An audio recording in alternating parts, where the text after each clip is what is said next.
Hi, all you entrepreneurs out there. We got a great episode today. We're going to be interviewing Sal Cefalu. He is one of the top producers. Over the last 4 years, he's done about $150 million worth of business. He is a top producer in San Diego County. And hey, I hope you guys like it and love to hear your guys' feedback. Have a great one. Welcome to the road to growth, success of an entrepreneur. We've raised the bar. Learn firsthand from successful business owners and create your own path to success. I'm going to show you how great I am. It's time to hit the road to growth with real estate agent Vinny SD. Hey, Sal, thank you for coming to Road to Growth. It's very exciting. How you doing? Very good. Thank you, Vinny. All right, Sal is one of the top producers in San Diego, and have been that way for a little bit of time, right? Yeah, several years, but you're only as good as your last deal. No, I hear that. What what brought you into the business? Had no other choices. Okay. I was 36. Had one kid that was 2 years old, another that was on the way, and looking at my landscape, trying to pick and choose what would give me the most, I guess you want to call it, financial freedom. Okay, fair enough. And were you thinking, did you have any other options, or was it real estate was only one, or were you looking at other avenues? I had already passed up several other options. I just thought the sustainability and long-term of real estate would probably create a little bit better financial freedom, along with being your own boss. Okay, fair enough. And so you're currently with Keller Williams right now. Have you always been with Keller Williams, or have you been with other companies? Nope. Started with KW 12, 13 years ago, whatever it is, and have never left. Okay. Haven't been the sheep that follows. Fair enough, fair enough. Yeah, there's a lot of new companies out there. So you've been in the real estate industry for 12, 13 years. Has there been any moments, even from the start, from now, that you said, did I make the right choice? I wake up every day asking, do I make the right choice? Yeah, I mean, there's been several hurdles in real estate, just, catching up with cycles, knowing where it is, getting literally dismantled by your clients that have no reason to, or just for them to piss on you. And when it's just, what? Now there's several times where I question, what am I really, why? Yeah. And you know what, though? In any industry, you're going to have that level of shithead. Yeah. And you just got to dig through and go to the next. Has there been a singular moment, maybe the first time that it actually happened, that you were saying, okay, I made this my sure, should I go back? And Oh, yeah. I mean, I had one seller. I've had several sellers through my career, early on and even current day, that make you question yourself. You just scratch your head going, WTF, are you for real? Do you understand the economy? And there's a saying in all business, pigs get fat, hogs get slaughtered. I try to stay away from the uneducated client, to be honest. Not educated, meaning you need to have a degree, you need to have an MBA, which I have neither of.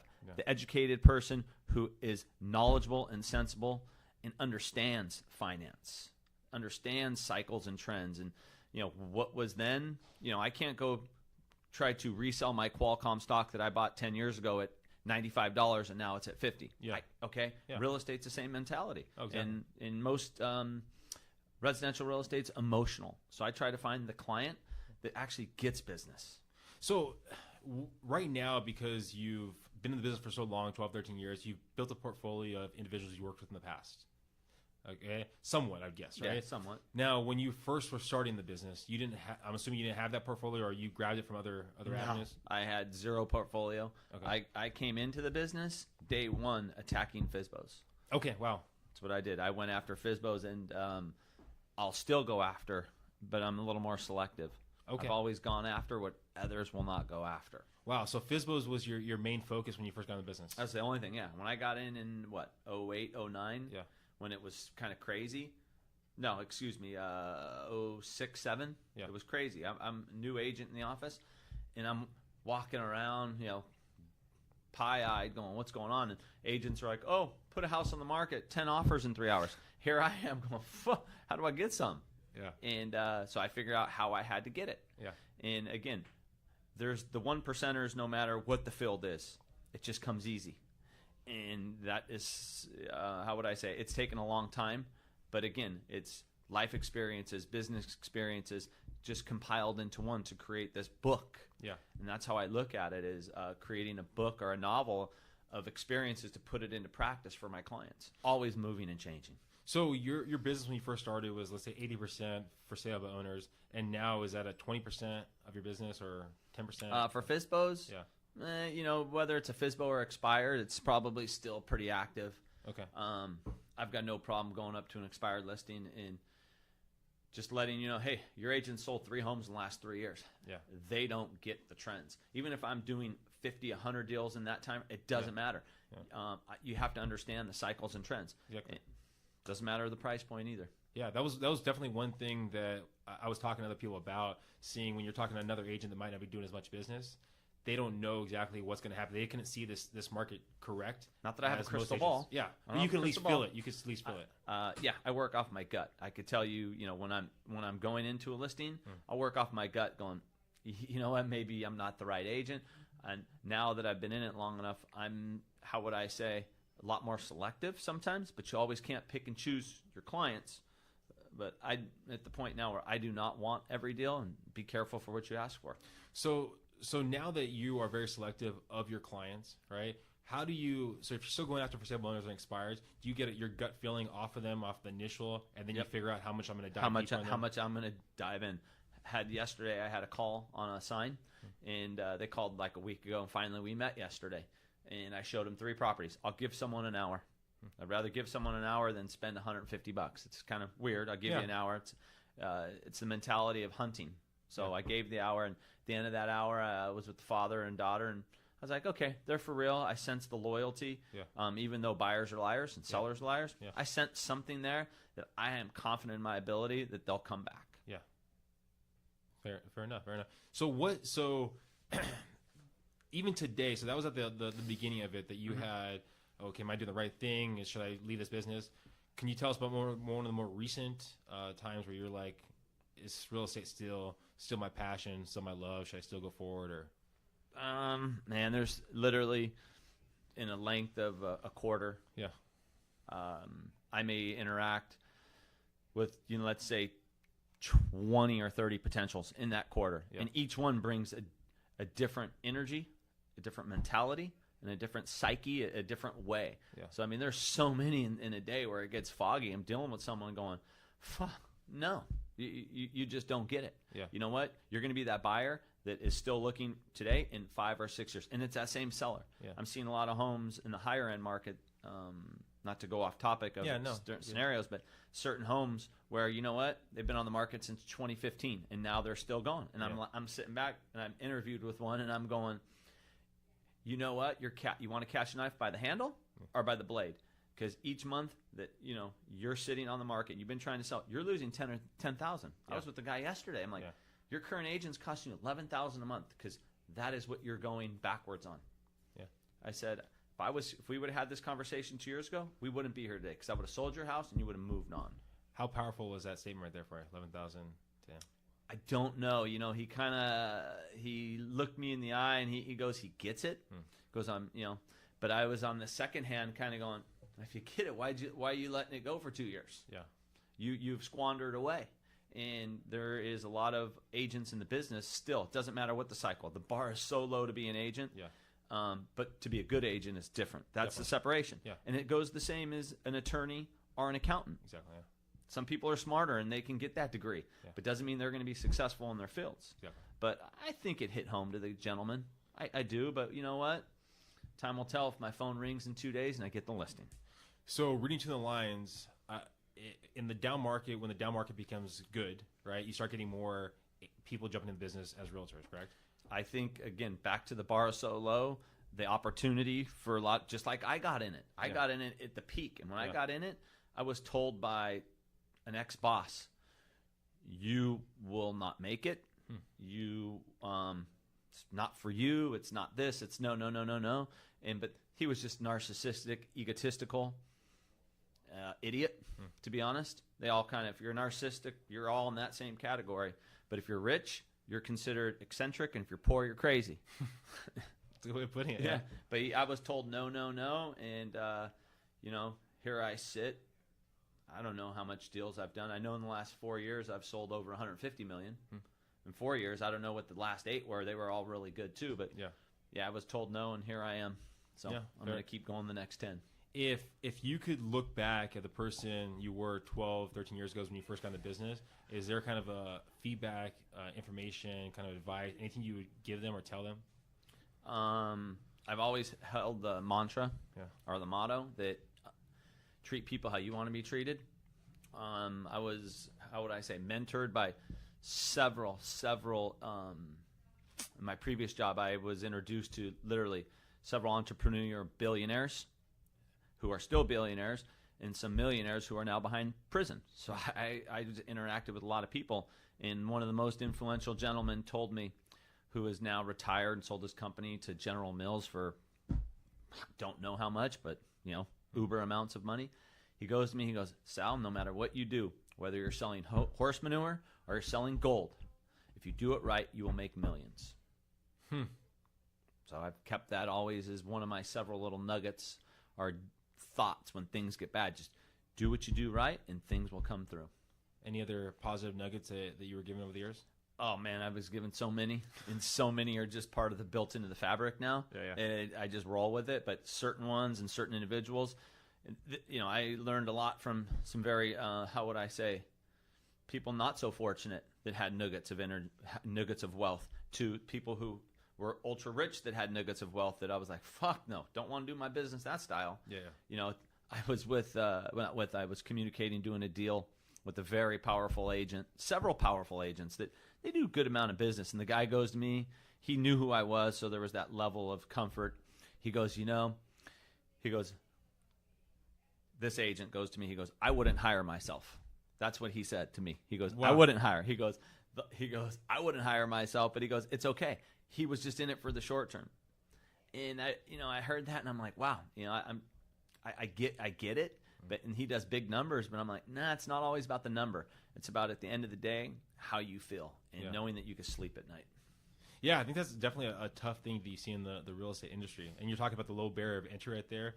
That reality is most people think that realtors are a dime a dozen and don't know the difference, just like they probably think some attorneys are. The good ones, though. Like, again, yesterday I heard an attorney speak. He was speaking, and I go to my wife, and my wife has so many nuggets, it's not even funny. She's in the corporate America and been doing it for 25 years. So, but we had a conversation, and it pinged me. And that's how I like to think of myself. She goes, we heard this attorney speak yesterday. And she goes, you know what? He was eloquent.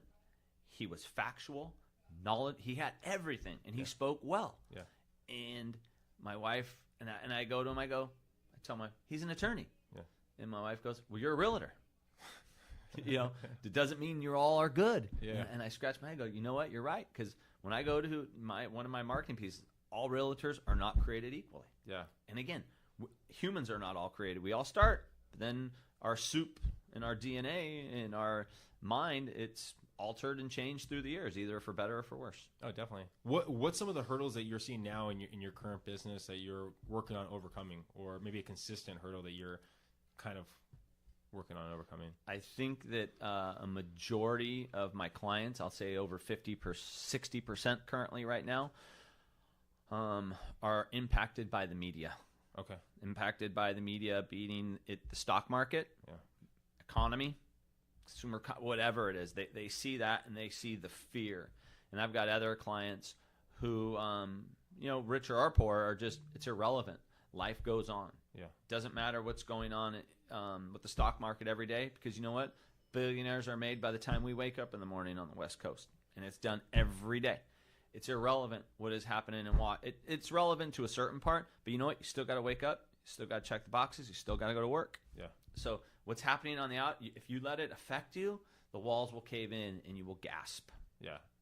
And these are affluent people that are kind of stopping the streets. Rich or poor. I say my clientele base can be from someone wanting to buy a condo or for $250 to international client that wants to spend $7 million. Yeah. So I handle them all personally, and I understand. So I'm in it. Yeah. Unfortunately, all day, every day, dealing, shuffling. Yeah. So I like to think I'm touching enough people to understand what confidence and what their fears and wants are. Yeah, one of the most impressive things about you that I've seen is your memory. Your memory seems, is off the charts, and I always tell people about the different times that I've seen that memory in work. Are there with technology changing so drastically in our field? Is there any kind of future changes that you might see in your business, or you think it's going to be fairly consistent to how you started and how you are now? No, I mean, memory is one of those gifts that you get. Yeah. Whether you have good memory, or you've got shiny white teeth, or you got a six-pack your whole life. There's certain back to DNA. But I will say that with the technology changing, there are certain tools in the systems that I use that it just makes it a little like. As I get older, you have to cut a corner. My memory's not as good as it was 35 years ago. It's just age, it just doesn't. It's just, I'm not on the fountain of youth. But there's certain tools out there that help me to create a baseline, to create that block, to fill the block up, maybe to put another block on top. But no, I'm going to just keep the way real estate is done today from 3 years ago has changed 100%. Yes. Whether it's the agent communication or whether it's the banks, the appraisers, and everything has changed. It's static. But I'm just going to keep what I'm doing and implement outside tools.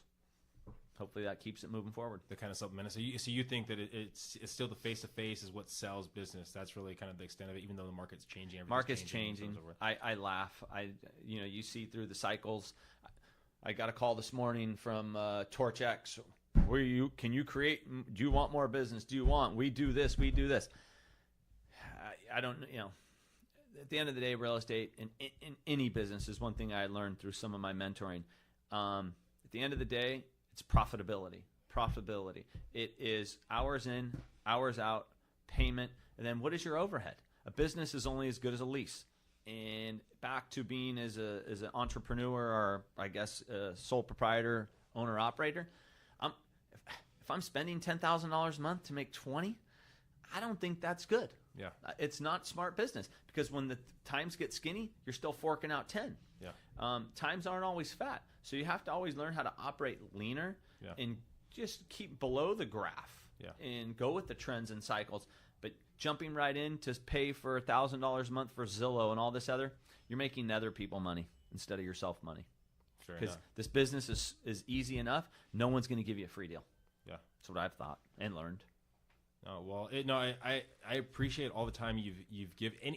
One last insight into where you think the market's going, where you think the real estate market's going, for someone that's looking to get into the business today, like what they should be focusing on. Any kind of one last piece of insight that you might be able to offer?